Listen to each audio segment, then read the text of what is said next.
ꯌꯨꯝꯗ ꯂꯩꯔꯤꯕ ꯅꯤꯡꯉꯣꯟꯗꯨꯅ ꯏꯆꯦꯗꯨꯅ ꯏꯆꯟꯗꯨꯅ ꯅꯤꯡꯉꯣꯟꯗꯨꯅ ꯃꯃꯤꯠꯇꯒꯤ ꯃꯄꯤ ꯇꯥꯔꯕ ꯌꯨꯝꯗ ꯂꯩꯔꯤꯕ ꯏꯆꯦꯗꯨꯅ ꯏꯆꯟꯗꯨꯅ ꯅꯤꯡꯉꯣꯟꯗꯨꯅ ꯃꯕꯨꯛꯅꯤꯡ ꯅꯨꯡꯉꯥꯏꯇ꯭ꯔꯕ ꯊꯃꯣꯏꯅꯨꯡꯗ ꯇꯦꯡꯊꯥꯔꯕ ꯅꯤꯡꯉꯝꯗꯕꯒꯤ ꯃꯩꯆꯥꯛꯀ ꯂꯣꯏꯅꯅ ꯄꯦꯟꯗ꯭ꯔꯕ इमुंगदुदा अल्लाह की रहमत लाओय बरकत लाओय शांति लाओय अल्लाह के रसूल सल्लल्लाहु अलैहि वसल्लम की हदीस ने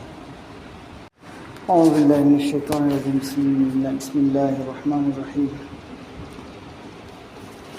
वलहुन्ना मिस्लुल्लज़ी अलैहिन्ना बिल मारूफ अल्लाह ना कुरान पाक ता हाइदोक पिरी नुपी सिंगिसु हक लै नुपा सिंगी हक लैरिबा असुमना नुपी सिंगी हक लैयेबा नुपा सिंगी हक लैरिबा असुमना मरमदुना इस्लामना नुपी सिंगी हक मतपबु यामना कन्ना थिंगी अल्लाह नसु तंबी तौरी नुपी सिंगी हक मत्तना नबीगिदमा नुपी हाबिसी अल्लाह तबार व ताला ना निपा हिक सेम खिबा गा नुपी सिसु अल्लाह ना सेम लिबनी आदम खकु सेमगा अल्लाह ना दुनिया कायम तोहन खिदे आदम के हक्चांग शरूदगी दांग शरूदगी लौथोगा अल्लाह ना इमा हवा बु सेम खिबनी करीगिनो आदम की हक्चांगदगी लौथोगा नुपीबु सेमिबा हवाबु सेमिबा हरगदी नुपा अमसुंग नुपी अनी असिगी मरक्ता अचौब मरी अमा लै तत्ना थानबा यादबा मरीनी मरम अदुना अल्लाह तबार व ताला ना नुपा अमसुंग नुपी अनीगी मरी सिबु तत्ना दननबा यामना चेक्सिन्ना लैननबगिदमक अल्लाह ना अखोय मियोयबदा हाइदोपी वत्तकुल्लाह अल्लज़ी तसाअलूना बिही वल अरहाम इन्नल्लाह काना अलैकुम रकीबा नखोय मरी मता नखोय की मरी मता सिगी मरमदा नखोय अल्लाह बु यामना कियो नखोय की मरी मता सिगी मरमदा नखोय अल्लाह बु कियो से अल्लाह ना कुरान पाकता हारिबनी अल्लाह ना कुरान द करी है मखाता न सुमना हाइदोक पिरी मरी मतागी मरमदा वअबुदुल्लाह वला तुश्रिकु बिही शैआ वबिल वालिदैनि इहसाना वबिजिल कुर्बा सूरह निसा द अल्लाह ना हाइदोक पिरी वअबुदुल्लाह नखोय अल्लाह बुलालु वला तुश्रिकु बिही शैआ अल्लाह का मानव का नाम फु थमगनो अल्लाह नत्तबा तोप का नाम फु बशार तौगनो वबिल वालिदैनि इहसाना नखोय बु पोक्पिरिबा नपा नमादा अफबा लमचा सज चतलु अफबा वाही वता हायो नपा नमादा नपा नमागी मतेंग पांगो इज्जत एहतराम तौ थोट पनौबा मवंग थोट थौ नौ थौ नसाबु नपा नमागी ममांगदा वबिजिल कुर्बा नंगी अनकपा मरी मता सिंगदो अदरसु एहसान तवो मरी मताद ख्वाइदगी नकपदी कनानो चिनाव नत्रन मरी मताद ख्वाइदगी नकपदी चिनाव तारे नंगी अनकप मरी मताद एहसान तव मखोयदा अफबा लमचत सजत चतलु मखोयदा अफबा व्यवहार उतलो नंगी मरी मता सिंगदा अमसुंग मखोयदा मतेंग पांगो हाय अदु निपा ओइबा अखोयगिदी कना तारगे बखोई ख्वाइदी मरी मतास अनकपस आइगी इचे आइगी इचन अदु ताद्रने मरम अदुना इचे इचन सिदगी हेना नकप मरी लैते अदु वबिजिल कुर्बा हरिबा कुरान की आयात छे मसिना चल्लिबसी इचिनाव बसु चलहल्लेसिना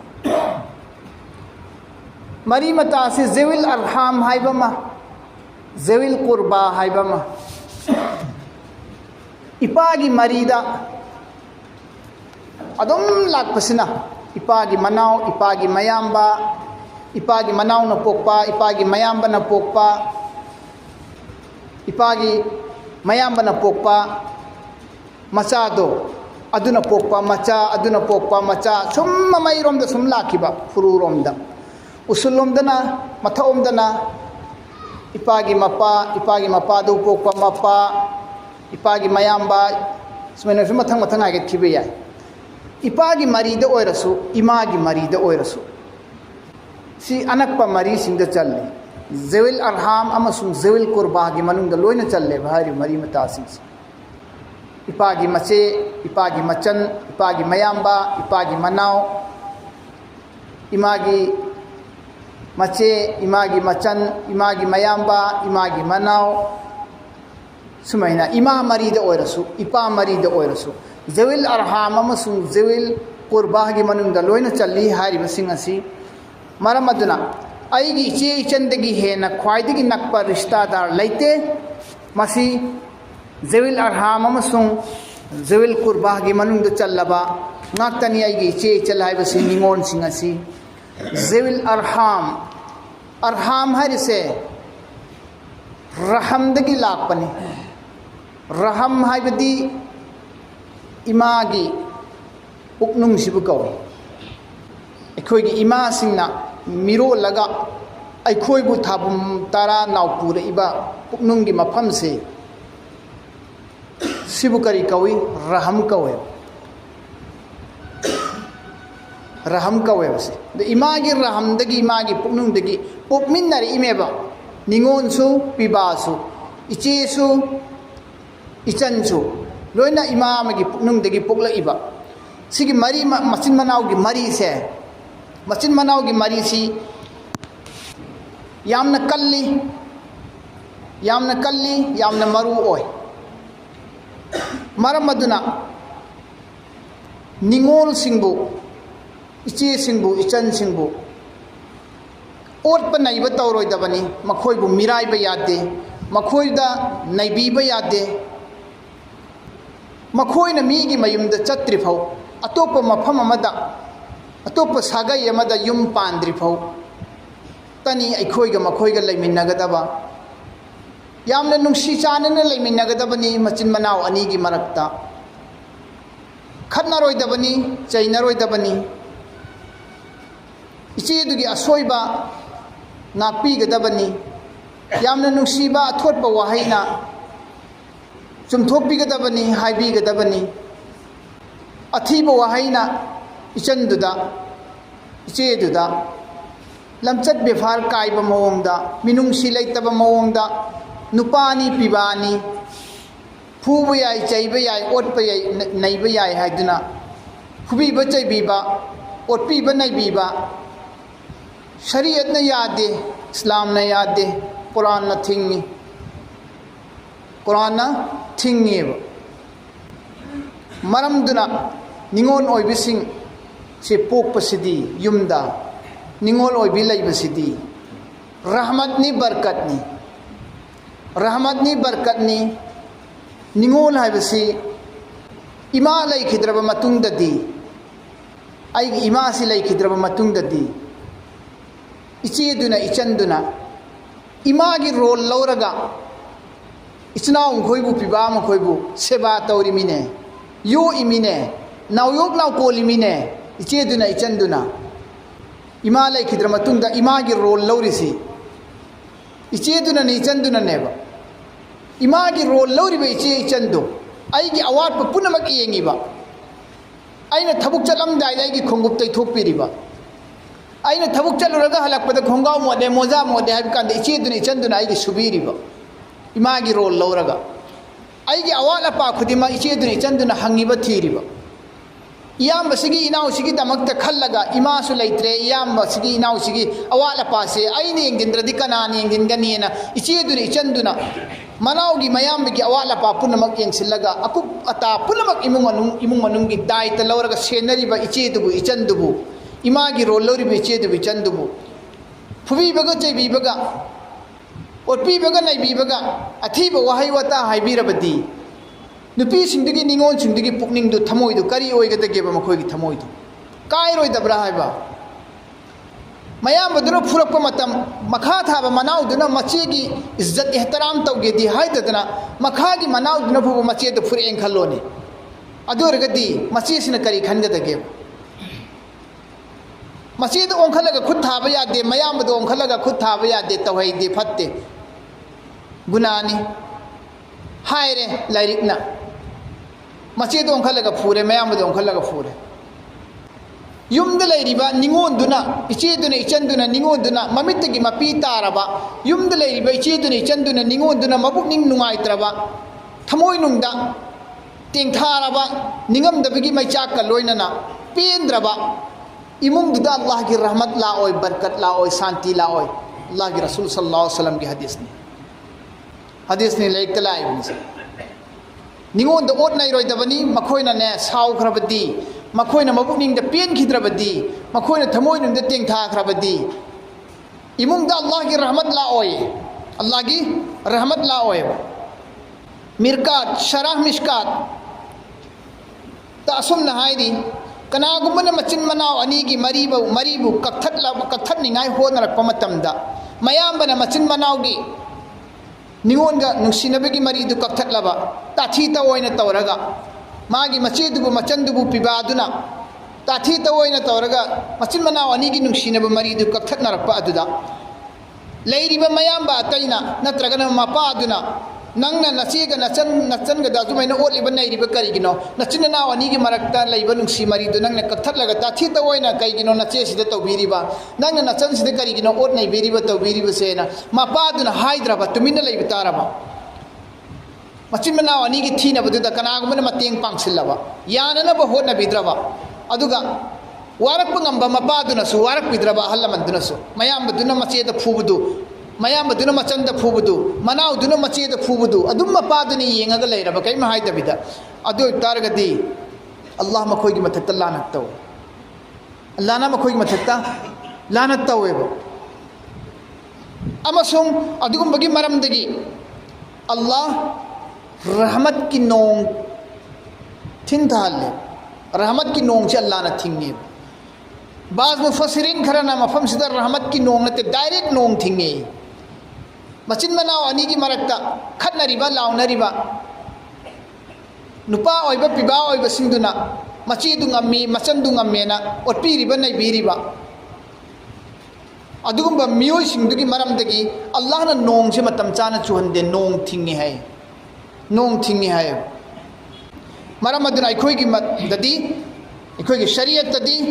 ꯀꯨꯔꯥꯟ ꯑꯃꯁꯨꯡ ꯍꯗꯤꯁꯀꯤ ꯑꯥꯌꯥꯠꯁꯤꯡ ꯑꯁꯤꯒꯤ ꯃꯇꯨꯡ ꯏꯟꯅ ꯍꯗꯤꯁꯁꯤꯡ ꯑꯁꯤꯒꯤ ꯃꯇꯨꯡ ꯏꯟꯅ ꯃꯁꯤꯗ ꯌꯦꯡꯉꯒ ꯑꯩꯈꯣꯏꯅ ꯀꯔꯤ ꯈꯪꯕ ꯉꯝꯃꯤ ꯏꯆꯤꯜ ꯏꯅꯥꯎꯒꯤ ꯃꯔꯤ ꯃꯇꯥ ꯃꯔꯤꯁꯤꯗ ꯃꯔꯤ ꯀꯛꯊꯠꯅꯔꯤꯕ ꯑꯃꯁꯨꯡ ꯅꯨꯄꯤꯁꯤꯡꯗ ꯅꯤꯉꯣꯟꯁꯤꯡꯗ ꯏꯆꯦ ꯏꯆꯟꯁꯤꯡꯗ ꯄꯤꯕꯥꯁꯤꯡꯅ ꯖꯨꯂꯨꯝ ꯇꯧꯕ ꯍꯤꯡꯁꯥ ꯇꯧꯕ ꯑꯣꯠꯄꯤꯕ ꯅꯩꯕꯤꯕꯁꯦ ꯑꯩꯈꯣꯏꯒꯤꯗꯤ ꯍꯔꯥꯝꯅꯦ ꯅꯨꯄꯤꯁꯤꯡꯒꯤꯗꯤ ꯅꯤꯉꯣꯟꯁꯤꯡꯒꯤꯗꯤ ꯃꯃꯥ ꯂꯩꯈꯤꯗ꯭ꯔꯕꯒꯤ ꯃꯇꯨꯡꯗꯗꯤ ꯃꯈꯣꯏꯒꯤ ꯀꯅꯥꯁꯨ ꯂꯩꯇ꯭ꯔꯦ ꯅꯤꯉꯣꯟ ꯍꯥꯏꯔꯤꯕ ꯅꯨꯄꯤꯁꯦ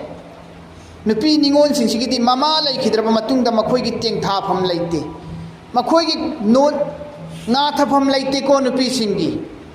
ꯌꯥꯝꯅ ꯇꯣꯟꯅ ꯍꯤꯡꯈ꯭ꯔꯕꯖꯥꯠꯅꯤꯀꯣ ꯃꯈꯣꯏꯅ ꯍꯤꯡꯉꯤꯁꯦ ꯃꯥꯒꯤ ꯑꯋꯥꯠꯄ ꯑꯃ ꯅꯨꯄꯤꯁꯤꯒꯤ ꯅꯤꯉꯣꯟꯁꯤꯒꯤ ꯑꯋꯥꯠꯄ ꯑꯃ ꯍꯥꯏꯅꯤꯡꯕ ꯃꯇꯝꯗ ꯃꯃꯥꯗ ꯍꯥꯏꯔꯤꯕꯅꯦꯕ ꯃꯥꯒꯤ ꯑꯔꯣꯜ ꯑꯊꯨꯞ ꯑꯃ ꯍꯥꯏꯅꯤꯡꯕ ꯃꯇꯝꯗ ꯃꯃꯥꯗ ꯍꯥꯏꯔꯤꯕꯅꯦꯕ ꯑꯋꯥꯠꯄ ꯑꯃ ꯍꯥꯏꯅꯤꯡꯕ ꯃꯇꯝꯗ ꯃꯃꯥꯗ ꯍꯥꯏꯔꯤꯕꯅꯦꯕ ꯃꯃꯥꯗ ꯉꯥꯊꯔꯤꯃꯤ ꯃꯄꯥꯗ ꯍꯥꯏꯕ ꯍꯪꯒꯣꯏꯕ ꯃꯄꯥꯗ ꯍꯥꯏꯕ ꯅꯨꯡꯉꯥꯏꯇꯕ ꯃꯍꯥꯛꯀꯤ ꯑꯋꯥꯠꯄ ꯃꯍꯥꯛꯀꯤ ꯖꯔꯨꯔꯠ ꯃꯍꯥꯛꯀꯤ ꯄ꯭ꯔꯣꯕ꯭ꯂꯦꯝ ꯃꯌꯥꯝ ꯑꯃꯁꯤ ꯃꯃꯥꯗ ꯍꯥꯏꯔꯤꯃꯦꯕ ꯃꯃꯥ ꯂꯩꯈꯤꯗꯕ ꯅꯨꯃꯤꯠꯇꯒꯤꯗꯤ ꯀꯅꯥꯗꯅꯣ ꯃꯥꯒꯤ ꯍꯥꯏꯐꯝ ꯀꯅꯥꯗꯅꯣ ꯃꯍꯥꯛꯀꯤ ꯅꯤꯡꯕ ꯊꯨꯡꯗꯕ ꯋꯥꯔꯤ ꯂꯤꯐꯝ ꯀꯅꯥꯗꯅꯣ ꯃꯍꯥꯛꯀꯤ ꯄꯦꯟꯗꯕꯁꯤꯡ ꯑꯗꯨꯕꯨ ꯇꯦꯡꯊꯥꯐꯝ ꯈꯪꯍꯟꯐꯝ ꯀꯅꯥ ꯂꯩꯔꯤꯒꯦꯕ ꯅꯤꯉꯣꯟꯁꯤꯡꯒꯤ ꯂꯩꯇ꯭ꯔꯦ ꯃꯇꯝ ꯑꯗꯨꯗ ꯅꯨꯄꯤꯁꯤꯡꯅ ꯀꯔꯤꯅ ꯈꯜꯂꯤ ꯅꯤꯉꯣꯟꯁꯤꯡꯅ ꯑꯩꯒꯤ ꯏꯌꯥꯝꯕꯁꯤꯅ ꯑꯩꯒꯤ ꯏꯅꯥꯎꯁꯤꯅ ꯑꯩꯒꯤꯗꯤ ꯁꯖꯦꯡꯅꯤ ꯄꯥꯝꯕꯣꯝꯅꯤ ꯃꯈꯣꯏꯉꯣꯟꯗꯅꯤ ꯑꯩꯅ ꯉꯥꯊꯒꯗꯧꯔꯤꯁꯤ ꯍꯥꯏꯗꯨꯅ ꯆꯥꯎꯖꯔꯤꯕꯅꯦꯕ ꯏꯆꯦꯁꯤꯡꯗꯨꯅ ꯏꯆꯟꯁꯤꯡꯗꯨꯅ ꯅꯤꯉꯣꯟꯁꯤꯡꯗꯨꯅ ꯄꯤꯕꯥ ꯂꯩꯕꯒꯤ ꯃꯌꯥꯝꯕ ꯂꯩꯕꯒꯤ ꯃꯅꯥꯎ ꯂꯩꯕꯒꯤ ꯑꯗꯨꯒꯨꯝꯕ ꯇꯥꯟꯖꯥꯗꯨꯗ ꯑꯗꯨꯛ ꯌꯥꯝꯅ ꯆꯥꯎꯖꯅ ꯂꯩꯔꯤꯕꯗꯣ ꯅꯤꯉꯣꯟꯁꯤꯡꯒꯤꯗꯤ ꯋꯥꯔꯤꯁꯅꯦ ꯃꯈꯣꯏꯁꯤ ꯅꯤꯉꯣꯟꯁꯤꯡꯒꯤꯗꯤ ꯋꯥꯔꯤꯁꯅꯦꯕ ꯑꯃꯁꯨꯡ ꯅꯤꯉꯣꯟꯁꯤꯡꯒꯤꯗꯤ ꯄꯤꯕꯥꯁꯤꯡꯁꯤ ꯋꯥꯔꯤꯁꯅꯤ ꯑꯗꯨ ꯅꯤꯉꯣꯟꯁꯤꯡꯒꯤ ꯍꯛꯁꯤ ꯀꯅꯥꯅ ꯄꯥꯡꯊꯣꯛꯀꯅꯤ ꯃꯃꯥ ꯂꯩꯈꯤꯗ꯭ꯔ ꯃꯇꯨꯡꯗ ꯄꯤꯕꯥꯅ ꯄꯥꯡꯊꯣꯛꯀꯗꯕꯅꯦꯕ ꯄꯤꯕꯥꯅ ꯍꯛ ꯑꯗꯥ ꯇꯧꯒꯗꯕꯅꯦꯕ ꯅꯤꯉꯣꯟꯁꯤꯡꯗꯨꯒꯤ ꯑꯋꯥꯠꯄ ꯗꯔꯀꯥꯔ ꯑꯣꯏꯕ ꯈꯨꯗꯤꯡꯃꯛ ꯃꯔꯝ ꯑꯗꯨꯅ ꯏꯆꯦ ꯏꯆꯜ ꯂꯩꯕ ꯉꯥꯛꯇꯅꯤ ꯑꯩꯈꯣꯏ ꯈꯨꯗꯤꯡꯃꯛ निंगोन लोइन लेरिब ngakani निंगोन पिबा लोइन पोगमिबनी इखोय खुदिमक्सी मरमदुना युमदा लेरिङै मतमदा निंगोन सिंबु ताथि तवैना तौबिरोइदबनी मखोइना लेरि फौतनी युमदा इखोयगा तोना तिन्नना लेमिनगदोरिबा इखोयगा अवा नुंगाइ सरुप यामिनगदोरिबा खतनारगा लाउनारगा नोकमिनरगा अरैबदु चामिनरगा नुंसी चानना लेमिनगदोरिसे मयुम पांद्रि फौतनेबा नुपिसिने मयुम पानखिबदैदि मागी मागी निपागी मनाक्ता लैखरनी मागी निपागी मखोमदा लैखरनी मतमदुदना मागी तिंथाफम मागी वाकटफमसी मागी निपाना ओइदोरिबनी मागी अवाला पा खुदिमक मागी निपाना उबिदोरिमी मागी निपाना लोइना तौबिदोरिबनी मतमदुददी अखोइगोंदा लागा कइसु नैररोयब चही मदा था अहुमदा था मंगादा नोंग फादोक लाकदम नंगाइरे इपामनेना इपाना सारंब युमनी इपाना थमंब मफमनी अमतंग येंजरुगा लैता जरुना पोथा जरुगे नोंगमतंग देना इपागी युमनेना लाकगा इमागी युमनी इमाना लेरंब इपाना लेरंब मफमनी इमागे इपागना अखोइबु योक्पिरप मफमदुनी अहिंग अमतंग दि चलगा अहिंग अनितंग दि चलगा पोथा जरुगे इमागी लेफम इपागी लेफम मयुम सिदाना नोंग फादोक लाकदब नंगाइरे मयुम पानख्र मतुंगदगिदी कइसु लाकपिररोय नुतिगी कइसु येटपिररोय अखोइगोंदा अखोइगोंदा कइसु येटपिररोयबा लेरिङैगी मतम खरसिदा अखोइना मखोइबु नुंसिबिगदबनी चानबिगदबनी मखोइगी खरसा पिबिगदबनी अखोइना पिबा अखोइगी हकनी मखोइबु येंसिनबा मखोइगी अवाला पादा अखोइना पीबा मखोइगी अवाला पागी हक पुनमक अदा तौबा हाइबसे लेरिबा मचिन मनाव सिंदिगी मथक्ता हकनेबा निंगोन सिंगी कराइदगी तानगनी नोंगामदगी निमित्ता होबा अखोइगी थबुक चटपगी अखोइगी कॉलेज चटपगी अखोइगी पैसा तानबगी अखोइगी कारबार चटपगी अवात अपा इमुंग मनुंगी अकुप अता इमा लेत्र मतुंगदा इमागी महुत मरेंग सिल्लगा पूरा पाक चावख्रबा इमुंगदगी दायित्व पुनमक इचन नुपीदुना इचेदुना लोइना रिक्स लौरिबा कराइदगी सुबा तालुनी मखोय मतम लैब्रा लैते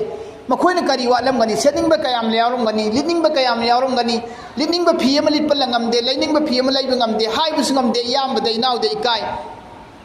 अदु अखोय पिबा ओइबा अखोयना उबिगदब नत्रने अखोयना उबिगदब नत्रा अदुगी खरसा अखोयना पिबिगदब नत्रा अखोयना पिगदमे अदुगी महुत्ता अखोयना सुमैना हाइजिल्लबदी इचौ इताय चंगाता पिरो आई कैनोम होत लैगे कैनोम लैरे अचिनबा अना हाइकान पैसा ता हाय खुबांग थाजलउरा ना हायरदी मसन पिदु हराउगदरा कपनिंगदराबा कपनिंगदरा हाइमिदा मयाम बनेना हाइजरिबा सूरे ताले चले सेन थोए चौ इताय दतोन दयाय आइगी लुपा चंगा हंते पिरो आई कैनोम लैगदब लैन हाइग साउजलनी चैजलनी खरे लेरगा मंगा तरानी लेरगा आई कैनोम खक्तगा लैगदब अमगा लै लुपा चांग हंते पिरो चानी नहंत लौग्रिमी ngasi चमक हायरे पैसा नंग फुगलुरा आयना खुबांग सेलम थाजलो तुमिन इमुंग द काम द संगिलगा कबग मपी तारा लेरमनी ओ इमा लेरदे सुमैन तो बिरोय को इमा लैतमिनी अंगसिना अंगसिना आइगी अवाबसु उबिदे को खुचारा सिरसरान खलकनी नुपीदु मसा मथंता आइगी तेंथाफम लैते हाइफम लैते ताइनफम लैते वाकटफम लैते आई मोहोयगी वांगांग से तारगा आई कयाम कुइना लैखिदुरिमो आई बि थंता सिरसरान खलकने अब नुपिम चादु अदु मैंने तोरगा नुपी कयाम सिबि याउग्रमी निंगोन कयाम सिबि याउग्रमीने मसा मथंता अवाब उबिदबदगी निंगोन सिंगदुगी ताथी तोयना तौबिबदगी निंगोन कयाम सिग्रबनेबो इमुंग मनुंग माना पूरे इमा लेत्रबनी इमुंग मनुंग माना पूरे एंसांग लेत्रे पैसा हायरनी पिबा सिंगदु हायरनी निंगोन दुना युम पुहौरेबा इमा लेत्रमिना मयुम पांद्रिबी निंगोन दुना युम पुदुना लैरेबा पिबा सिंगदुना सेन तान थोखरे इमुंग मनुंग माना पुहौरे इमुंग मनुंग की चाननबा थकननबा थोंगननबा लोननबगी अवाला पा मयाम से लैरक्त्रेबा पिबादु दा हायरेबा नाउ मनाउ दोरगना मयाम बदरगना इता इचौ आलू लेते थाव लेते थुम लेते चेंग लेते पीरनी चेंग लेते यारनी वालोनी थाव लेते यारनी पैसा पीरनी मयाम बदुना मनाउ दुना मचेदुदा मचंदुदा पीर लेहल्लनी नोंगालगा मकायरानी ngaरी लेतरे अवाटपदी अदुम लेरकपनिना वालक वालक खुदिंगे अदुम हायरेबा वालक वालक खुदिंगे अदुम हायरेबा मतमदुदा करियन हानी ngarang nahan tapi ke पैसा दुकराय लेखरे नाहन सुपी ngarang सुपी नहलबक सुपी कराय लेखरे मबो करी लेरी मबो नंग चाथोय नत्रा नंग नो लथोय नत्रा नंग सिने दोय नत्रा पैसा इंत हायदन लै निंगो दुन चारी ब्राबो दु पैसा दु इमुंग दिगे अवाला पादु मे निंगाय की पैसा हायरी मेबो कितंग तोय न हायरो रे पिबासिने चैबीनी ओटपीनी नैबीनी फुबीनी पैसा चाय पैसा हुंदोएन करीगुम अवाट पम हायरो रे हायदन लै हायरनी कनादन मोहन हाइदोरिसि करीनो मोहन हिंगदोरिसि कमाइन हिंगदोरिबो निंगोन सिंसि मरम अदुना तौबिरोइदबनी तौगनु निंगोन दा सुमाइना युमगी निंगोन सिंबु ओपी नैबिगनु ममितगी मपीता हनगनु अल्लाह की रहमत की नोंग तारोय अल्लाह की अजाब फंगनी बदुआ लानतनी मखोई मथक्ता नुपी आंगांसिंदा ओटप नैबसि निंगोन सिंदा इचे इचन सिंदा अमसुंग खैर बरकत लेते इमुंगदु शांति लेरोय पुजिल्लासु लोइनी पैसा पुजिल्लासु लोइनी पैसा तुंगोय बरकत लेहल्लोय अल्लाहना अल्लाहना तुंगहल्लोय हदीस शरीफ लाई बुखारी के हदीस शरीफ मन कान युमिनु बिल्लाहि वल यौमिल आखिर फलयसिन रहिमहु कनागुमना अल्लाह मसुम कयामत की निमित्त अल्लाह दा ईमान पुरकलबा कयामत की निमित्त लई है बस थाजदुना ईमान पुरकलबा अदु तारगदि फलयसिल रहिमहु अल्लाह मसुम रसूल दा ईमान पुरकलबा मियोइना मोमिन सिंगना कयामत की निमित्त आखिरत ईमान पुरकलबा मोमिन सिंगना तंगाई फदना महाक की मरीबु कखतनबा होनरोइदबनी मरी समजनबा होनगदबनी याम्बा इनाव इचिल इनाव इचे इचन इचिल इनाव की मरकता थीनबा तौरोइदबनी मरी कखतनबा होनरोइदबनी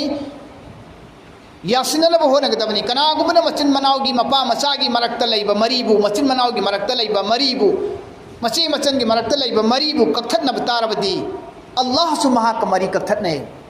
अल्लाह सु महाक मरी कखतने हदीस मद असुमन लाई कनागुमना मरी मता हाइब रिश्ता सिबु रहम सिबु कखत तारबदी महाक के अमल कबूल तो रोए महाक के अमल जमीन अमसुंग आसमान की मरकता महाक के अमल से पाइखत लगा अल्लाह की थोंग यौगम मोए अल्लाह की मना की यौखटपगम मोए अल्लाह की मना की यौखटपगम ददना महाक के अमल से कोई पाई पायरग लेगनेबा मपा मचा की मरी कखतनरिबा मपा मचा थीनरिबा मचिन मनाव निंगोन पिबा थीनरिबा मियोसिंग की अमल इबादत अल्लाह न कबूल तौदे यानद्रि भोबो आसमान की मथक पायरग ले कोई पाई पायरग ले मखोई के अमल से मरम अदुना हदीस शरीफ तलाई अबू दाऊद की शरीफ तलाई करियन इत्तकुल्लाह फी दुअफा मपांगन सोलब सिंबु नमथबिनु तुहत्पिनु चैबिनु फुबिनु ताथी तओइना तौबिनु नखोई अल्लाह बु कियो न अल्लाह की रसूल हाइदम अबू दाऊद शरीफ की रवायत मपांगन सोनबदी कनानो मपांगन सोनबदी कनानो निंगो नत्रो नुपी सिंग नत्रो निंगोन सिंग नत्रो मखोई गोंदा चैबिनु लूना चाना तौबियु मखोई की अवाल अपाबु उबियु मखोई की अनिंग अपांब करीनो ताबियु मखोई की अनिंग अपांब करीनो ताबियु मखोई ना हाइबु वादु ताबियु मयाम बनी मनाउनी नुपानी ngam ओटपी नैबिगनो इमुंग मनुंगदा मचे मचन सिंबु फत्ते अल्लाह तबारक व तआला ना अखोई खुदिंग मकपु इमुंग मनुंगी इचिलिनाव इचे इचन खुदिंग मक्की हक अदा तौबंग मनबिबो इसनु अमसुंग मखोई गोंदा अखोइना नुंसी चाना मखोई की अवाबदा अखोइना सरुप याबीबा मखोई की अवाबदा अखोइना सरुप याबीबा मखोई की अरुब तांजा लाकपा मतमदा अखोइना मखोई की सजेंग पांबो मोइना लेपीगदबनी चेगी चनगी हाइदुना अमसुंग मखोई से इमा की महुत सिल्लगा इमुंग मनुंग पूरीबा मीनी हाइदुना मखोई की अखोइना इज्जत एहतराम तौगदबनी मखोई लैबगी इमुंग की मंगान ओइरिबनी इमुंग की लैतेंग ओइरिबनी मरम अदुना अखोई खुदिमगना इमुंग मनुंग की इचिल इनाउसिंग पिबा मसेन बोइरबसु निंगोन पिबाबु ओइरसु इचे इचन बोइरबसु पुनमकी मरी से हेना फगतननबा अखोइना अल्लाह ना अखोइंगोंद पंगन पिन बिबोइसनु मरी कथलबदी जन्नत चटलोय अल्लाह की नबी सल्लल्लाहु अलैहि वसल्लम हरमी मुत्तफक की रवायत ला यदखुल जन्नत काति मरी कथलिब मियोसिंग जन्नत सुचंग चंगोय हैना अल्लाह तबारक व तआला ना अखोइ खुदिमकपु अमल की तौफीक पिन बिबोइस